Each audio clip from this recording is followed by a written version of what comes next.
in your notes, you'll see the profile of a church planter, and it's a question that I get commonly asked. What makes a church planter? What doesn't make a church planter? What are the key factors, or what's the list of a church planter? Now, I'm going to give the list. It's in your notes, and you can actually evaluate yourself when you go through the list. But I give the list reluctantly because I think I have the absolute belief that because I'm working with this, I have the absolute belief that anybody can plant a church. But I realize that's kind of out there.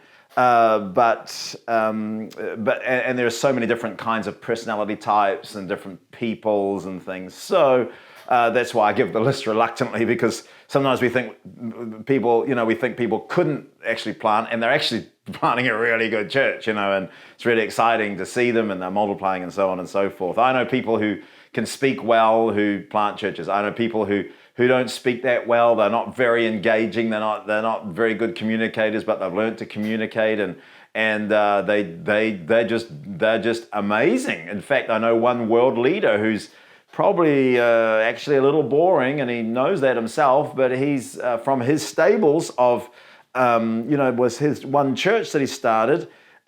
He's actually multiplied probably more churches in the last 20, 30 years than any other Western person. Over 2,500 churches have been planted from his church. And so he's taken hold of the discipleship thing. And so it's like, my goodness, so a list is very difficult. But anyway, I'll give you a list. The first one is we need a clear sense of God's call. I mean, you need to know that God has actually called you to this, and you're going to and perseverance and endurance are keys in planting churches. Church planting is not easy.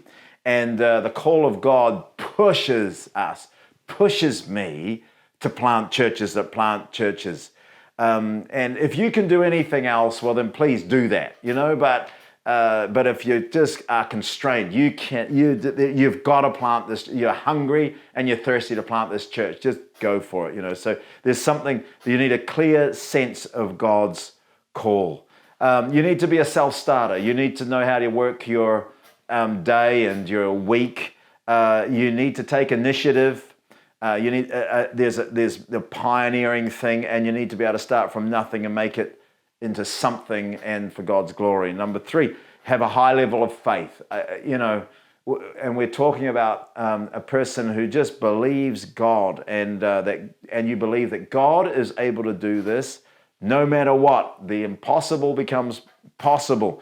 It's a supernatural God at work here. And so that's that high level of faith. I've never seen a negative person plant a church. I've never seen a cynical negative person plant a church. I don't care how spiritual they are. I've never seen them plant a church. Number 4 is perseverance. I've talked a little bit about that already. Tenacity is another word. You just got to just put your head down and dig in, with God's help. So perseverance. Number 5 is a planter needs to be able to gather people.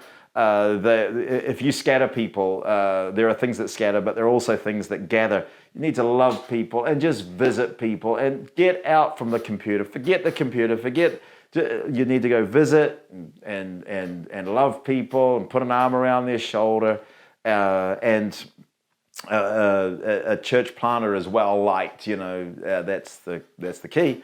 They're able to disciple people and train them. So we're talking about discipleship, which is loving, summed up in 4 words: loving and obeying Jesus. So that's discipleship. And number 7, the last one, is a supportive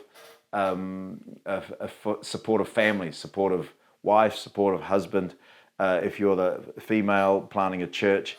And so you need to be on the same page with your family. It's hard enough as it is. And so make sure you have a supportive spouse and family. Then you can rate yourself 1 to 10. 1 is low, 10 is high.